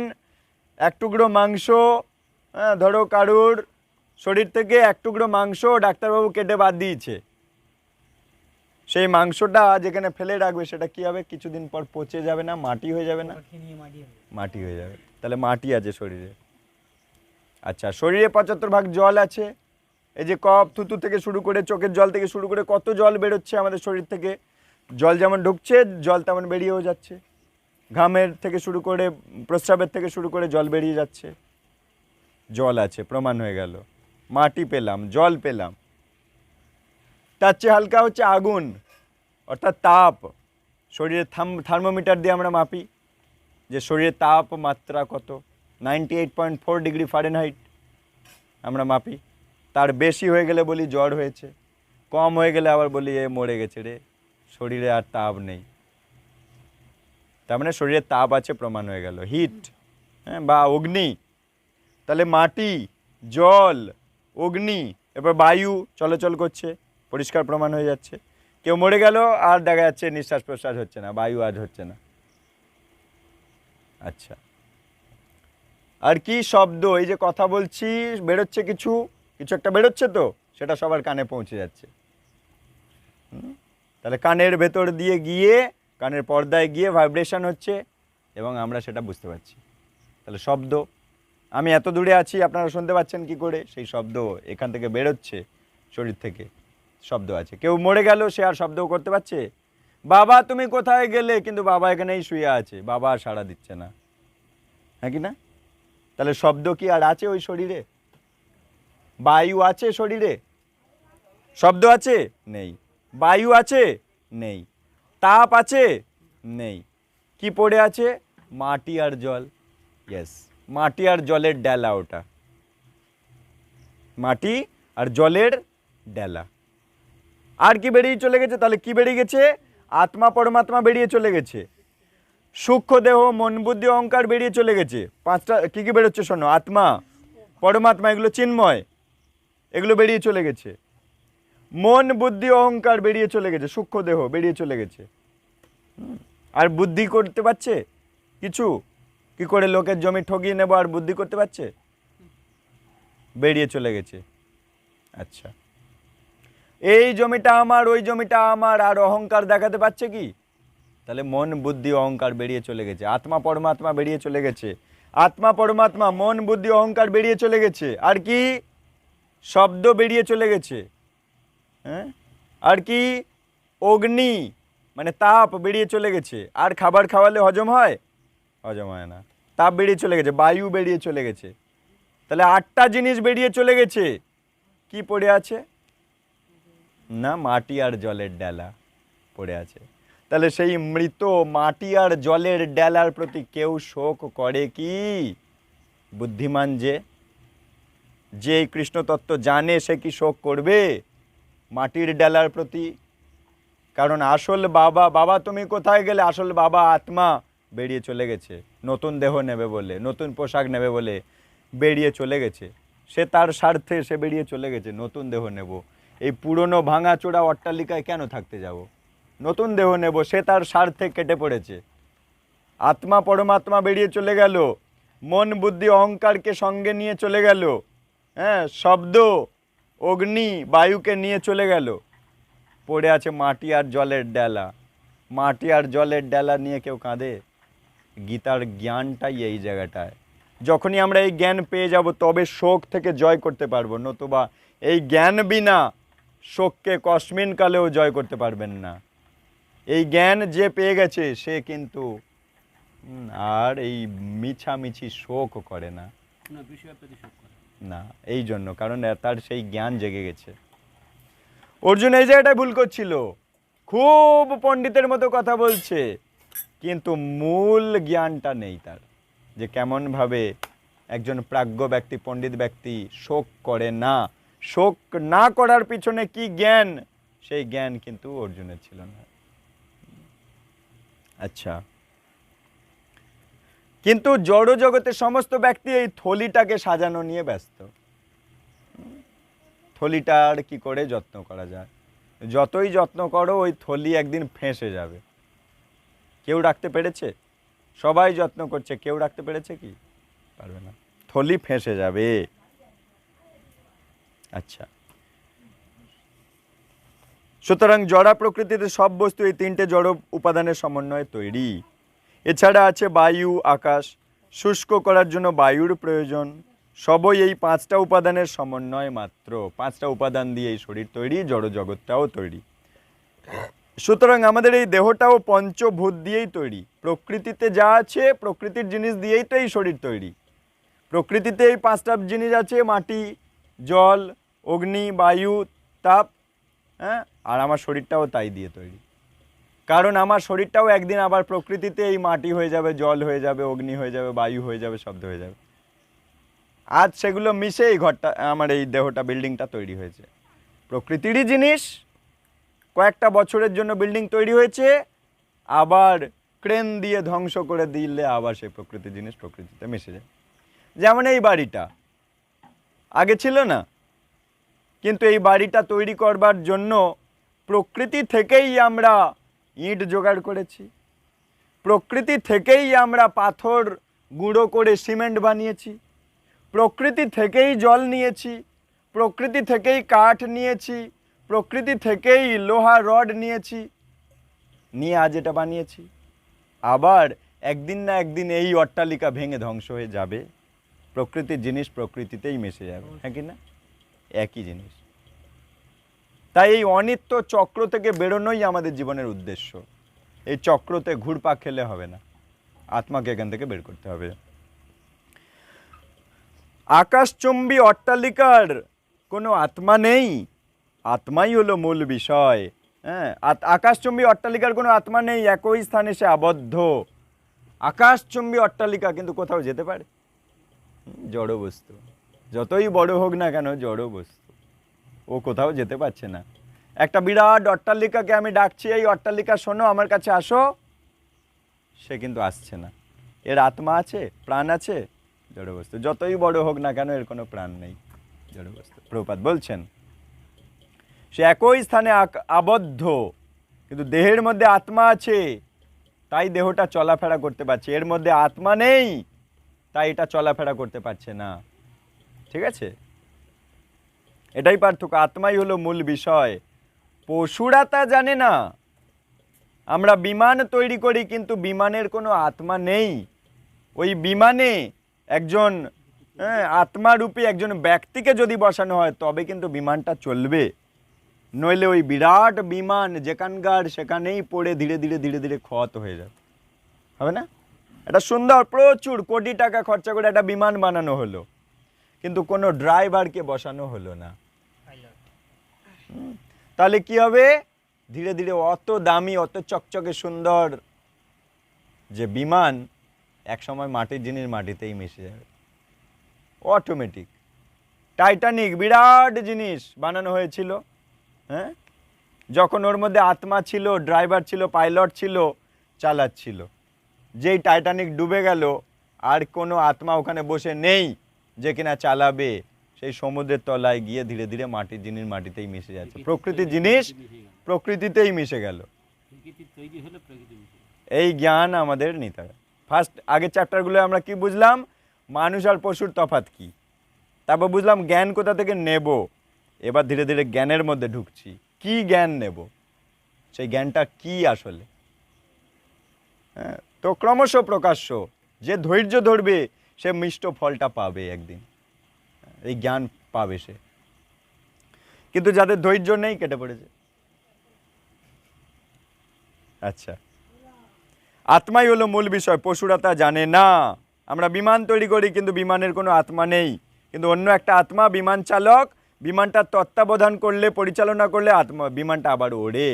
হ্যাঁ, অর্থাৎ আত্মাবিহীন কোনো কিছু নড়াচড়া করতে পারে না। যেমন ওই বিল্ডিং পারছে না, যেমন ওই বিমান পারছে না, কিন্তু আত্মা বসালেই বিল্ডিংটা কাজ করছে। হ্যাঁ, আত্মা বসালেই বিমানটা কাজ করছে। এই ঘরে যদি কোনো ব্যক্তি না থাকে, এই ফ্যান ছাড়বে কে? হ্যাঁ, ঘর মুছবে কে? ঘরটা ধীরে ধীরে পোড়ো ঘর হয়ে যাবে, ভূত প্রেত বাসা করে। হয় কোনো দেহে আত্মা থাকবে, নতুবা অন্য কোনো আত্মা তার তত্ত্বাবধান করবে এবং এটা সচল হবে। অতএব আত্মাই হলো মূল বিষয়, দেহটা মূল বিষয় নয়। এত বড় ঘর বানালাম কিন্তু কোনো আত্মাকে এখানে বাস করতে দিলাম না, লাভ কি আছে? তাহলে আত্মা মূল বিষয় পরিষ্কার প্রমাণ হয়ে যাচ্ছে। বিরাট বিমান বানালাম কিন্তু কাউকে বসতে জায়গা দিলাম না ওতে, যে যারা কিনা চড়ে যাবে, উপকার পাবে। তাহলে ওই বিমান বানিয়ে লাভ কি আছে? তাহলে এই জগতে যা কিছু করা হচ্ছে সব আত্মাকে, হ্যাঁ, আত্মার সেবায় লাগার জন্য। সব কিছু দিয়ে আমরা আত্মাকে উন্নত করতে চাই। হ্যাঁ, আত্মাকে ভগবানের কাছে ফেরত পাঠানোর জন্য আমরা সব কিছু ব্যবহার করতে পারি। একদিন যেমন কিছু মূর্খ এসেছিল, প্রবাদ বলছে, একদিন যেমন কিছু মূর্খ এসেছিল, তাদের মত অনেকে দেহটাকেই বেশি গুরুত্ব দেয়। তারা বলছে, কিন্তু সবাই তো দেহটাকেই বেশি গুরুত্ব দেয়। তারা দেহের খাদ্য সরবরাহের ব্যাপারে অনেক বেশি আগ্রহী। এই দেহতে কটা পিৎজা দেব, কটা বার্গার দেব, কত বিরিয়ানি দেব, কত কি দেব। ভোজন রসিক যারা, দেহতে কি করে জ্বালানি বেশি বেশি দেব সেই চিন্তায় সারাদিন মগ্ন। কোথায় গেলে দেহে বেশি জ্বালানি দেওয়া যাবে সেখানে ছুটে চলে যাবে। বিনা পয়সায় কোথায় বেশি দেহে জ্বালানি দেওয়া যাবে সেখানে চলে যাবে। হ্যাঁ, তাই দেহের খাদ্য সরবরাহের ব্যাপারে অনেক বেশি আগ্রহী। যারা অনশন করে, হ্যাঁ, কিছু খাবো না, তারা দেহকে খাদ্য সরবরাহ করে না। আবার যারা ভোজন রসিক, তারা দেহতেই বেশি বেশি জ্বালানি দিচ্ছে। আচ্ছা, দেহ খাদ্য না পেলে তা দৈহিক অনশন, আর আত্মা খাদ্য না পেলে তাকে বলে পারমার্থিক অনশন। মানে ব্যাপারটা কেমন? মনে করো এই ঘরের মালিক একজন আছে, সেই মালিককে খেতে দেওয়া হয়নি, কিন্তু ঘরটা সারাদিন ধরে প্লাস্টার করা হচ্ছে, রং করা হচ্ছে, পুট্টি করা হচ্ছে, কিন্তু মালিককে মাসের পর মাস খেতে দেওয়া হচ্ছে না। তাহলে মালিক কি সুখী? ঘরটা এত রং করা হচ্ছে, পুট্টি করা হচ্ছে, এত সব কিছু বেসিন বসানো হচ্ছে, সব সুন্দর পরিপাটি চকচকে পাথর বসানো হচ্ছে, পালিশ করা হচ্ছে, কিন্তু মালিককে খেতে দিইনি। আরে মালিক বানিয়েছে এটা কেন? তার সেবায় লাগার জন্য না, কিন্তু মালিককে না খাইয়ে রেখে দিয়েছি। তাহলে মালিক কি আনন্দে আছে? এই ঘরে এত যা কিছু করাই হোক না কেন, তার ভেতরে ছুঁচো ডন মারছে, তো তার কি কোনো আনন্দ আনন্দ বলে মনে হবে? বলবে আগে খেতে দে, তারপরে ওই সব করবি, পুট্টি পালিশ তো পরে করবি। একইভাবে আমাদের আত্মাটাকে আমরা না খাইয়ে রেখেছি। আত্মার খাদ্য কি? আত্মা যেখান থেকে তৈরি হয়েছে সেই কৃষ্ণ নাম, কৃষ্ণ লীলা, কৃষ্ণর সেবা, কৃষ্ণ সঙ্গ, কৃষ্ণ ভক্ত সঙ্গ, কৃষ্ণের পার্ষদদের সঙ্গ, যেমন কৃষ্ণের পার্ষদ তার সঙ্গ, কৃষ্ণের অমৃত সঙ্গ, হ্যাঁ, এগুলোর সাথে যুক্ত রাখলে আত্মা খাদ্য পাচ্ছে। যেমন আমরা সপ্তাহে একদিন করে আত্মাকে এই খাদ্য দিতে বসেছি সন্ধ্যাকালীন ক্লাসে। এটা আত্মার খাদ্য। কানের মাধ্যম দিয়ে এই কৃষ্ণ কথা আত্মা ভোগ করছে। হ্যাঁ, আবার এই ক্লাসটা হয়ে গেলে প্রভু দেহের খাদ্যেরও ব্যবস্থা রেখেছে, দেহের জ্বালানিরও ব্যবস্থা রেখেছেন। তাহলে এইগুলো হচ্ছে আত্মার খাদ্য, কৃষ্ণ কথা আত্মার খাদ্য। আর এরপরে আবার প্রসাদেরও ব্যবস্থা আছে, দেহের খাদ্য। হ্যাঁ, তাহলে এই বিল্ডিংটায় যেমন পালিশ করছে, এটা বিল্ডিংয়ের খাদ্য, আবার বাড়ির মালিককে খেতে দিচ্ছে, সেটা মালিকের খাদ্য। যেমন একটা গাড়ি করে যাচ্ছি, হ্যাঁ, আমি গাড়ি চালিয়ে চালিয়ে যাচ্ছি, মিটারে দেখা যাচ্ছে, তার মানে কি গাড়ির খিদে পেয়েছে। তা গাড়ির খাদ্য কোথায় পাওয়া যায়? কোথায় পাওয়া যায়? গাড়ির রেস্টুরেন্ট। গাড়ির রেস্টুরেন্টে পেট্রোল খাদ্য পাওয়া যাচ্ছে, ডিজেল খাদ্য পাওয়া যাচ্ছে, কেরোসিন খাদ্য পাওয়া যাচ্ছে, গ্যাস খাদ্য পাওয়া যাচ্ছে। তাহলে যে গাড়ির যা খাদ্য সেটা ভরে দেওয়া হয়। যে গাড়ি পেট্রোলের, সে পেট্রোলের ক্যাম্পের কাছে গেল। যে গাড়ির খাদ্য ডিজেলের, সে ডিজেলের কাউন্টারের কাছে গেল, ডিজেল খাদ্য ভরে দিল গাড়িতে। এখন দেখা যাচ্ছে মিটার উঠে গেল, তার মানে পেট ভর্তি, গাড়ির পেট ভর্তি। আচ্ছা, আরও যাচ্ছে, এবার ড্রাইভার চালিয়ে চালিয়ে আরও যাচ্ছে। এখন নিজের খিদে পেয়েছে, কোথায় যাবে? হোটেল বা রেস্টুরেন্টে, ধাবাতে যাবে, গিয়ে সে রুটি ডাল এটা ওটা সেটা খেয়ে পেটটা ভরালো।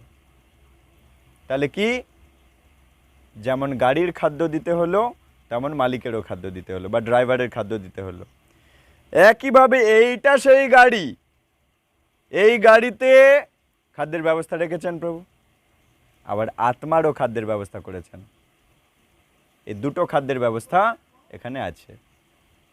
কিন্তু এখানে প্রভু বললো, আসো আসো আসো আসো, সবাই আসো, আমার বাড়ি আজ খাবে। এই নাও, বসে যাও বসে যাও, সবাই খেতে বসে যাও। তার মানে কি করলো? শুধু দেহটাকে জ্বালানি ভরে দিল, দেহের জ্বালানি ভরে দিল, দুপুরবেলা আসো দেহে জ্বালানি ভরে নাও।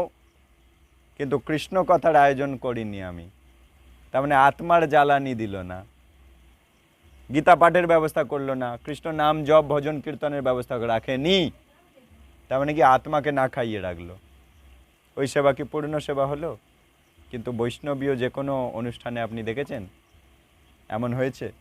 কেবল কৃষ্ণ কথা হয়েছে, দেহের জ্বালানি দেয়নি, মানে আত্মার জ্বালানি দিয়েছে কিন্তু দেহের জ্বালানি দেয়নি, হয়েছে? আবার এটা দেখেছেন, দেহের জ্বালানি দিয়েছে, আত্মার জ্বালানি দেয়নি। দুটো জ্বালানি দেয় বৈষ্ণবীয়, কারণ বৈষ্ণবরা বুদ্ধিমান, কৃষ্ণ ভক্তরা বুদ্ধিমান, কৃষ্ণ ভক্তরা শাস্ত্র মেনে চলছে। তাই সারা ক্লাসটা আত্মার খাদ্য, ক্লাসের শেষে দেহের খাদ্য, দুটো খাদ্য ভর্তি করে দিয়ে আপনাকে বাড়ি পাঠিয়ে দেবে। বুঝে গেল? এইভাবে আমাদের বুঝতে হবে, একদম বেসিক জিনিস, পরিষ্কার বোঝা যাবে। ওকে, যারা অনুসরণ করছে তারা কি ওই দিন দেহতে জ্বালানি দিচ্ছে না? হ্যাঁ, আচ্ছা, দেহ খাদ্য না পেলে সেটা দৈহিক অনশন, আর আত্মাকে খাদ্য না দিলে সেটা পারমার্থিক অনশন। তাহলে সবাই যারা কৃষ্ণ সেবা, কৃষ্ণ কথা, কৃষ্ণ সঙ্গ করছে না, তারা আসলে আত্মাকে না খাইয়ে রেখেছে, প্রমাণ হয়ে যাচ্ছে। আত্মার আমরা সে বিষয়ে গুরুত্ব দিচ্ছি না, আত্মাকে না খাইয়ে রাখছি। এই জগতে যেহেতু দেহ রক্ষার জন্য সব কিছুর যোগান আছে, একটা শপিং মলে ঢুকলে সব দেহকে বাঁচানোর ব্যবস্থা সব পাবেন। আলু পটল থেকে শুরু করে, কমপ্লান থেকে শুরু করে, হরলিক্স থেকে শুরু করে সব দেহকে সাজানো, দেহকে পুষ্ট করার সব ব্যবস্থা আছে। কিন্তু আত্মাকে পুষ্ট করার কোনো ব্যবস্থা নেই। কিন্তু মন্দিরগুলোতে যাবেন, সেখানে আত্মাকে পুষ্ট করার সব ব্যবস্থা। এমনকি সেখানকার প্রসাদে দেহ পুষ্ট হবে, আবার আত্মাও পুষ্ট হবে। যে প্রসাদ পায় তার আত্মা উন্নত হয়ে যায়। তাহলে প্রসাদ এমন একটা জিনিস, অর্থাৎ দেহ প্লাস আত্মা দুটো খাদ্য একসাথে খাওয়া হয়ে যায় প্রসাদের দ্বারা। কিন্তু যেটা অপ্রসাদ, যেটা ভগবানের ভোগ লাগেনি, সেটা কেবল দেহের জ্বালানি ভর্তি হয়, আত্মার জ্বালানি ভর্তি হয় না। কিন্তু যেটা প্রসাদ, যেটা ভগবানের অফার হয়েছে, ওটা ভগবানের ছোঁয়া, আর আত্মাও তো ভগবানেরই ছোঁয়া, আসলে ভগবানের থেকে তৈরি আত্মা। তাই যেটা ভগবানের ছোঁয়া সেটা যেমন দেহকে আমাদের পেট ভরিয়ে দিল, প্লাস আত্মাকেও আত্মার পেট ভরিয়ে দেয়, আত্মার জ্বালানি পূরণ হয়। এই জন্য যেহেতু আত্মার জ্বালানি পূরণ হয়, এই জন্য প্রসাদ পেতে সবাই চায়, কারণ প্রসাদে সেই আনন্দটা পেতে পারে। একই লাড্ডু, যেটা প্রসাদ আর যেটা প্রসাদ নয়, দুটোর মধ্যে তফাৎ আছে। যখন ওটা প্রসাদ হয়ে যাবে তখন প্রচুর মানুষ সেখানে লাইন দিয়ে দেবে। একটুখানি হলেও সেই প্রসাদ যেন একটা আলাদা স্বাদ মানুষ অনুভব করে, তার কারণ ওটা কৃষ্ণ ছোঁয়া, কৃষ্ণের অধর অমৃত, কৃষ্ণের দর্শন অমৃত ওটা। আচ্ছা, প্রকৃত অনশন ঘটে আত্মার, আত্মা চিন্ময় খাদ্য পাচ্ছে না। এই সভায় আমরা আত্মার খাদ্য নিয়েই বলছি, এই আলোচনাতে আমরা আত্মার খাদ্য নিয়ে কথা বলছি। আত্মার খাদ্যটা কি আসলে? যত তাড়াতাড়ি সম্ভব আত্মাকে পারমার্থিক অপ্রাকৃত খাদ্য সরবরাহ করতে হবে। যত তাড়াতাড়ি সম্ভব, আত্মাকে না খাইয়ে রেখেছিলাম এত বছরগুলোতে, এখন আত্মাকে খেতে দিতে হবে এবং সুখী হতে হবে। এই হলো পরিস্থিতি। হ্যাঁ, যত তাড়াতাড়ি সম্ভব বাড়ির মালিককে খেতে দিতে হবে। যত পট্টি হোক, রং হোক, যা পারে হোক না কেন, মালিককে খেতে দিতে হবে। তবে মালিক সুখী তো সব সুখী, নইলে মালিক টাকা দেবে না তো। এত পট্টি করিস কি করিস, মালিক টাকা দেবে না তো। তাই আত্মাকে খাদ্য দিতে হবে। আত্মা চিন্ময় খাদ্য পাচ্ছে না, এই সবাই আমরা আত্মার খাদ্য নিয়ে বলছি। যত তাদের সম্ভব আত্মাকে খাদ্য দিতে হবে, এবং এটাই হলো পরিস্থিতি। জয়াত্মা সুপ্রসিদতি। যদি আত্মাকে খাদ্য না দেওয়া হয়, তাহলে জীবনে সার্থকতা বা সন্তুষ্টি আসতে পারে না। কৃষ্ণ ভক্তরা নিরন্তর আত্মাকে খাদ্য দিচ্ছে, এই জন্য তারা বিশাল আনন্দের জীবন পেয়ে গেছে, এবং অপরকে তাই বলছে তুমি আনন্দের জীবন গ্রহণ করো। যে বুঝতে পারছে গ্রহণ করছে। কেন তারা এত খাটছে? কারণ সে নিজে টের পাচ্ছে যে আমি আনন্দের জীবন পেয়েছি এবং এটা সবার কল্যাণ করবে। সেই জন্য সে অপরকে দেওয়ার জন্য তার বুকটা ফেটে যাচ্ছে, ভালো জিনিস বলে দিতে চাইছে। উদাহরণ দিয়ে বলা যায়, খাঁচার ভেতরে পাখি আছে। একটা উদাহরণ নিচ্ছে শ্রীল প্রভুপাদ, বলছে খাঁচার ভেতরে পাখি আছে। তুমি যদি বাইরের খাঁচাটাকে সুন্দরভাবে ধুয়ে পরিষ্কার করে রং করে ঢাকা দিয়ে রাখো, তাহলে খাঁচার ভিতরের পাখিটি ক্ষুধার জ্বালায় কাঁদবে। বাইরের খাঁচাটা সোনার করছো, রং করছো, এটা করছো, ওটা করছো, পাখিটাকে ছোলা খেতে দাওনি। তাহলে পাখিটা এত সোনার খাঁচায় রেখেছি, তবু কাঁদছিস কেন রে তুই, চেঁচাচ্ছিস কেন রে তুই বললে হবে? কেন চেঁচাচ্ছে, কেন কাঁদছে? কারণ তাকে খেতে দাওনি। খাঁচাটাকে অত পরিষ্কার করলে, তাই বলে পাখিটা কি খুশি হবে? ওকে খেতে দিতে হবে। তাই বলছে পাখিটা ক্ষুধার জ্বালায় কাঁদবে। এটা কোন সভ্যতা? একইভাবে আমাদের আত্মা এই দেহরূপ খাঁচায় বদ্ধ হয়ে আছে। আত্মারূপী পাখি দেহরূপী খাঁচার মধ্যে আটকে আছে। আমাদের স্বাভাবিক প্রবৃত্তি হলো এই বদ্ধ অবস্থা থেকে আত্মাকে বের করে দেওয়া। একটা পাখিকে খাঁচায় বন্দি করে রাখলে পাখি কি খুশি হয়, সন্তুষ্টি হয়, সুখী হয়? কিন্তু তাকে যদি ছেড়ে দেওয়া হয়, সে বনে বনে ঘুরে ঘুরে পাখি পাকা ফল খেয়ে খেয়ে বেড়াবে স্বাধীনভাবে। আসল সুখ তার স্বাধীনতাতে, পরাধীনতাতে তার সুখ নেই। যত তাকে ভালোটা মন্দটা খেতে দাও না কেন, কিন্তু সে তাকে খুলে দিলে সে উড়ে চলে যাবে। সে স্বাধীনভাবে বাঁচতে চায়। একইভাবে বর্তমানে আমরা এই দেহরূপী খাঁচার মধ্যে আটকে গেছে আমার আত্মা। আর এই খাঁচার মধ্যে দেখো কষ্ট পাচ্ছি, কত গরমে কষ্ট হচ্ছে না? খাঁচায় আটকে গেছে, পরাধীন হয়ে গেছে আমার আত্মা। যেমন পাখিরা বদ্ধ খাঁচা থেকে মুক্ত হওয়ার জন্য নিরন্তর সংগ্রাম করে, পাখিটা সবসময় চেষ্টা করছে কি করে খাঁচা থেকে বেরোবো। একইভাবে আমরা সেই পাখি, আমাদের সবসময় চেষ্টা করতে হবে আত্মাকে কি করে এই খাঁচা থেকে, এই দুঃখের জগৎ থেকে বের করব। এই জন্য ভক্তি অনুশীলন। তেমনি আমরা ওই খাঁচায় বদ্ধ অবস্থায় কখনোই সুখী নই। গতকাল আমরা ভগবদ্গীতা থেকে জেনেছি আত্মা হলো সর্বগত, অর্থাৎ আত্মা সর্বত্র বিচরণশীল। আত্মা সব জায়গায় থাকতে পারে। যেমন দেখো, একটা চালের মধ্যে তো আমি নিজে পোকা ছেড়ে দিইনি রে ভাই, পোকা এলো কোথা দিয়ে? ওই চালের মধ্যেই অলরেডি আত্মা ছিল। আর ওই চালের রস, চালের ওই মাটি, এইগুলোর থেকে ওই আত্মা দেহ ধারণ করে নিয়েছে। লাখ লাখ পোকা চালের মধ্যে এলো কোথা দিয়ে? আমি কি নিজে ধরে ছেড়ে দিয়েছি নাকি ওর মধ্যে?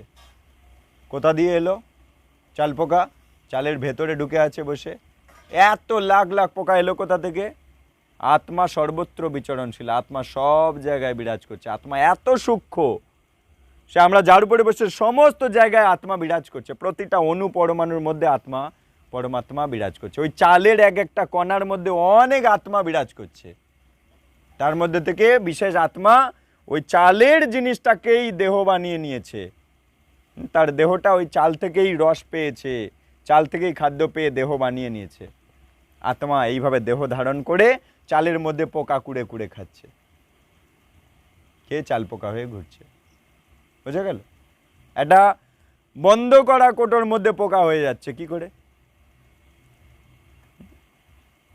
বন্ধ করা আটা কোটো, খেজুর আছে, খেজুরের দানার ভেতরে দেখা যাচ্ছে খেজুরের গাগুলো কুড়ে কুড়ে খেয়ে নিচ্ছে, কুচো কুচো পোকা। কে এলো, কোথা দিয়ে এলো, কে ছাড়লো পোকাগুলো? অটোমেটিক আত্মা সঠিক পরিস্থিতি পেলে সে নিজের দেহ বানিয়ে নেয়, দেহ ধারণ করে নিয়েছে। নইলে ওই খেজুরের দানার গায়ে অত পোকা এলো কি করে? খেজুরের গাটাকে কুড়ে কুড়ে খাচ্ছে কি করে? কেনা যে বড় বড় খেজুরগুলো, বাস্তব উদাহরণ দিচ্ছি। তাই আত্মা সর্বত্র বিচরণশীল, আত্মা সব জায়গায় ঘুরে বেড়াচ্ছে। তার মানে আত্মা সম্পূর্ণ স্বাধীন। যারা যোগ সাধনায় আধ্যাত্মিক উন্নতি করেছেন বা সিদ্ধ অবস্থা প্রাপ্ত হয়েছেন, তারা ইচ্ছা মতো যে কোনো স্থানে গমন করতে পারেন। যারা যোগসিদ্ধি লাভ করেছে তারা যেখানে চাইবে সেখানে যেতে পারে, তার আত্মাকে নিয়ে যেতে পারে। বেশ জোরে হাওয়া করতে একটু গরম হচ্ছে। তা হলো অনিমা। সিদ্ধিগুলো কি কি? 8 রকমের সিদ্ধি আছে। অনিমা, লঘিমা, গরিমা, মহিমা, প্রাপ্তি, এরকম 8 রকমের যোগসিদ্ধি আছে। এখনও ভারতবর্ষে এমন কিছু যোগসিদ্ধ পুরুষ আছেন যারা যোগ বলে প্রতিদিন ভোরে 4টে ধামে যায়। কি বলছে? এখনও ভারতবর্ষে এরকম যোগসিদ্ধ পুরুষ আছে যারা যোগের বলে প্রতিদিন ভোরে 4টে ধামে যায়। 4ই ধাম কি কি? হরিদ্বার, পুরীধাম, রামেশ্বরম ধাম আর দ্বারকা। 4ই ধারে 4ই ধাম। কি কি? হরিদ্বার, জগন্নাথ পুরী, পুরী কোনটায়? পূর্ব দিকে। রামেশ্বরম দক্ষিণ দিকে, দ্বারকা পশ্চিম দিকে, আর এই হরিদ্বার উত্তর দিকে। তাহলে উত্তরে হরিদ্বার, দক্ষিণে রামেশ্বরম, পূর্বে শ্রীক্ষেত্র পুরী, জগন্নাথ যেখানে থাকে, পুরী ধাম উড়িষ্যা, আর পশ্চিমে দ্বারকা। এই 4ই ধাম 4ই জায়গায় আছে। এমনও ভারতবর্ষে এখনো যোগসিদ্ধ পুরুষ আছে যারা প্রতিদিন ভোরবেলা 4টে ধামে ভ্রমণ করে। হ্যাঁ, সেটা পশ্চিমে, সেটা তো দ্বাপর যুগে প্রকটিত হয়েছিল, আবার কৃষ্ণ যখন চলে গিয়েছেন তখন সেগুলো অপ্রকট হয়ে গেছে। কিছু কিছু ক্ষণিকের জিনিস দেখা যাচ্ছে, সেটাই ধাম। যেহেতু ভগবান এসেছিল সেই ধাম পশ্চিমে। তাহলে হরিদ্বার উত্তরে, রামেশ্বরম দক্ষিণে, পূর্বে পুরীধাম, পশ্চিমে দ্বারকা ধাম। এই 4ই ধাম ভারতবর্ষের 4ই প্রান্তে আছে। এবং সেই 4ই ধামে ভোরবেলা স্নান সমাপন করেন যোগের বলে। এক জায়গায় বসে থেকেই 4ই জায়গায় তার আত্মাকে ঘোরায়। এরকম যোগসিদ্ধ পুরুষ আছেন এখনো ভারতবর্ষে। সর্বগত অর্থাৎ সর্বত্রই তাদের গতি, দ্রুত গতিতে তারা সর্বত্র গমন করেন। এই 4টি ধামে তার আত্মাকে নিয়ে যায়, গিয়ে সেখানে স্নান করায়। 4ই ধামে তারা একটা স্থানে বসে যৌগিক বলে এক জায়গায় জলে ডুব দিয়ে অন্যত্র স্নান শেষ করে ওঠেন। এটা যোগ সিদ্ধ পুরুষেরা এটা করতে পারেন। লঘিমা, নিজের শরীরকে একদম লঘু পাতলা বানিয়ে দেবে, বাতাসে এরকম ভেসে থাকবে। গরিমা, প্রচন্ড ভারী করিয়ে দেবে, তুমি তাকে তুলতে পারবে না। এইরকম 8 রকমের যোগ সিদ্ধি আছে। তারা একটা, আচ্ছা, যেমন ধরো তুমি লন্ডনের টেমস নদীতে ডুব দিয়ে কলকাতার গঙ্গায় উঠে এলে। যোগ সাধনা এমনই, কিন্তু যোগ সাধনা না জানলে তুমি এটা করতে পারবে না। লন্ডনের টেমস নদীতে আমি ডুব দিয়েছি আর কলকাতার গঙ্গায় উঠতে পারবো? যোগ সাধনা ছাড়া পারবো না।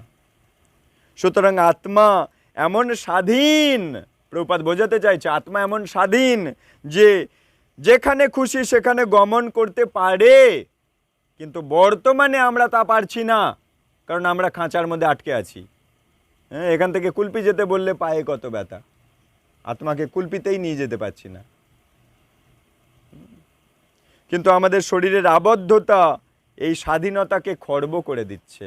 শরীর আমাদের আত্মার স্বাধীনতাকে কমিয়ে দিচ্ছে, শরীর। সুতরাং তুমি যদি এই জড়দেহের বাইরে অবস্থান করতে পারো, তাহলে চিন্ময় শরীরে অবস্থান করবে।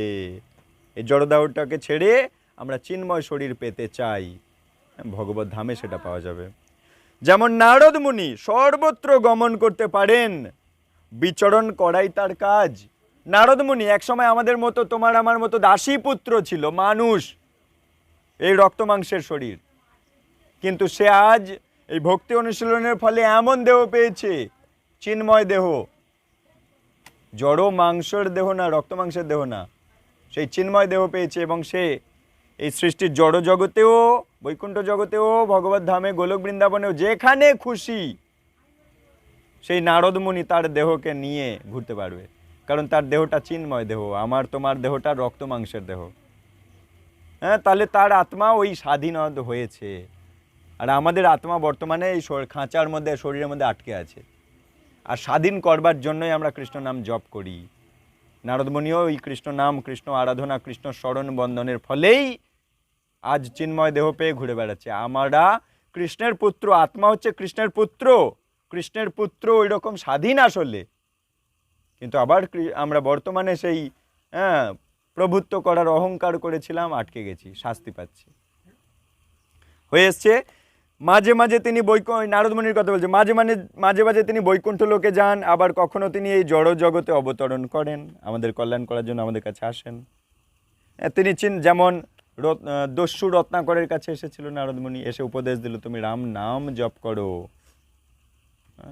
তোমার আত্মা উন্নত হবে। এত উন্নত হয়ে গেছে আত্মা, সে ভগবানের আসার 60,000 বছর আগেই ভগবানের লীলা লিখছে, রামায়ণ। তাহলে আত্মা উন্নত হয় কি করে? কৃষ্ণ সঙ্গে, কৃষ্ণ নামে। ভগবানের থেকেই সে আসলে তৈরি। চিন্ময় দেহ প্রাপ্ত হয়েছেন নারদমণি, তিনি যত্র তত্র গমনাগমন করতে পারেন, তিনি হচ্ছেন মহাকাশচারী। এটা হচ্ছে প্রকৃত মহাকাশচারী, হচ্ছে নারদমণি।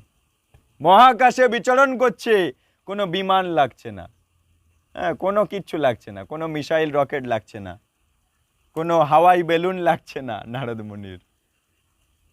হাওয়াই বেলুন বলো, বিমান বলো, হেলিকপ্টার বলো, জেট বিমান বলো, আমাদের লাগছে কেন? কারণ আমাদের রক্ত মাংসের শরীরটা, এই থলিটা ভারী, এটাকে বয়ে নিয়ে যেতে গেলে ওই জিনিসগুলো লাগবে। আর বেশি দূর তাও নিয়ে যেতে পারছি না, সামান্য এই কাছাকাছি চাঁদেই যেতে পারছি না আমরা। কিন্তু নারদ মুনি রক্ত মাংসের পচা শরীর নিয়ে বয়ে বয়ে যাচ্ছে না, ও চিন্ময় দেহ পেয়ে গেছে। আগে ছিল রক্ত মাংসের দেহ, এখন চিন্ময় দেহ পেয়ে গিয়ে এখন স্বাধীন হয়ে ঘুরে বেড়াচ্ছে। ভগবানের সৃষ্টির সেই গোলক বৃন্দাবনের মাথা থেকে আমাদের জড় জগতের পাতাল নরক পর্যন্ত ঘুরে বেড়াতে পারে নারদ মুনি, এই কৃষ্ণ জপ করার ফলে সেই দেহ পেয়েছে। ভাগবতমে তার পূর্ণ বর্ণনা আছে প্রথম স্কন্ধে। আধুনিক মহাকাশচারীদের যন্ত্রের প্রয়োজন হয়, কিন্তু তার এরূপ কোনো যন্ত্রের প্রয়োজন হয় না নারদ মুনির। যন্ত্রারূঢ়ানি মায়া, এই যন্ত্র মায়ারূপী যন্ত্র, কিন্তু তোমার নিজস্ব শক্তি আছে, তোমার মধ্যে এই দ্রুতগামী শক্তি নিয়ন্ত্রিত হচ্ছে। আমাদের সবার মধ্যে সেই শক্তি নিহিত আছে, আমরা জাগাতে পারি সেই শক্তিকে। অতএব আমাদের উচিত এই দেহরূপী খাঁচার মধ্যে যে আত্মা আবদ্ধ অবস্থায় আছে তাকে মুক্ত করার কাজে যত্নশীল হও। যেমন বৈষ্ণবরা হচ্ছে প্রকৃত যত্নশীল, আত্মাকে মুক্ত করার জন্য ওরাই যত্ন নিচ্ছে, আর সবাই অবহেলা করছে, আর সবাই ভোরবেলা ঘুমাচ্ছে। কিন্তু বৈষ্ণবরা আসলে সত্যি সত্যি আত্মাকে বের করার জন্য যত্নশীল। তারা ভোরবেলা উঠে স্নান করে ভগবানের কাছে চলে যাচ্ছে, আর সবাই লাট মেরে ঘুমাচ্ছে, গোটা গ্রামবাসী। এই বৈষ্ণবদের অনুশীলন করলে আমরাও, আমাদের মধ্যে ওই গুণগুলো প্রকাশ পাবে। হ্যাঁ, বৈষ্ণবরা নিজেরা সমাজে আচরণ করে আমাদের মঙ্গলের জন্য শিক্ষা দিচ্ছেন। বৈষ্ণবরা সকাল হলেই তুলসী মহারানীকে প্রদক্ষিণ করছেন, বৈষ্ণবরা সকাল হলেই গীতা পাঠ করছেন, নাম জপ করছেন, তারপর কাজে যাচ্ছে। সেই অন্ন প্রসাদ, সেই যা টাকা পয়সা রোজগার হচ্ছে তা দিয়েও ভগবানের ভোগ লাগিয়ে প্রসাদ রূপে সবাই পাচ্ছে। বৈষ্ণবরা আদর্শ আচরণ করে দেখাচ্ছে যে কেমনভাবে জীবন কাটালে এই দুঃখের জগৎ থেকে চিরতরে বের করা যাবে আমার আত্মাকে। একদম শাস্ত্র যেমন যেমন যেমন যেমন পা ফেলতে বলেছে কৃষ্ণ ভক্তরা বৈষ্ণবরা সেই তেমন তেমনভাবে ভগবানের দেখানো পথ মেনে চলছে, তাই এরাই সবার আগে বেরিয়ে যাবে। এটাই আমাদের প্রথম কাজ। কিন্তু যারা শুধুমাত্র এই দেহকেন্দ্রিক হয়ে আছে তারা কুকুর বা গাধার থেকে বিশেষ কিছু উন্নত নয়। শ্রীল প্রভুপাদ বলছেন আত্মাকে যত্ন নিচ্ছে না। হ্যাঁ, সএব গোখর, গোখর মানে কি? গরু ও গাধা, গোখর। অতএব যে আধুনিক সভ্যতা আত্মা সম্বন্ধে কিছু বলতে পারে না তা শুধুমাত্র একদল পশু সভ্যতা।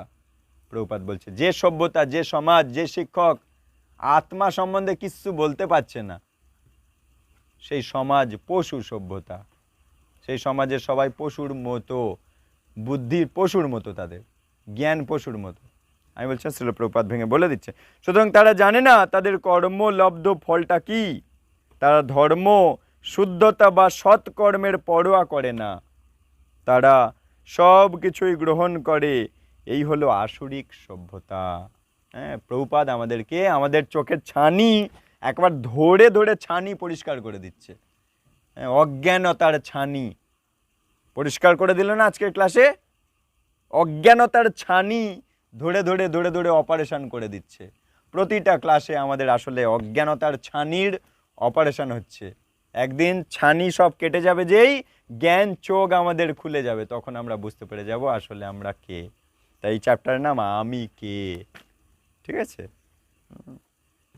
তো একটু কঠিন ছিল নাকি সরলে বোঝা গেছে তো? হরি বল। তাই এর পরের টপিক হচ্ছে যেটা নেক্সট ডেতে আমরা পাবো, আমি কেন কষ্ট পাচ্ছি, কি কারণে আজ আমি গরমে কষ্ট পাচ্ছি। কৃষ্ণের ছেলে হয়ে আমি এখানে গরমে কষ্ট পাচ্ছি কেন, আমি কেন কষ্ট পাচ্ছি, সেই সম্বন্ধে আগামী ক্লাসে আমরা পড়াশোনা করব। ঠিক আছে? তো আজ এই পর্যন্ত বিরাম দিলাম। কিছু ভুল ত্রুটি অপরাধ পরিলক্ষিত হলে, কারোর হৃদয় কমলে যদি আমি ব্যথা দিয়ে থাকি এই কল্যাণকর কথাগুলো বলতে গিয়ে, নিজের একদম নিজের সন্তান জ্ঞানে ক্ষমা করে দেবেন। বাঞ্ছা কল্পতরুভ্যশ্চ কৃপা সিন্ধুভ্যৈব চ পতিতানাং পাবনেভ্যো বৈষ্ণবেভ্যো নমো নমঃ। অনন্ত অনন্ত কোটি বৈষ্ণব বৈষ্ণব বৃন্দ কি জয়, সমবেত ভক্ত বৃন্দ কি জয়। নিতাই গৌর প্রেম।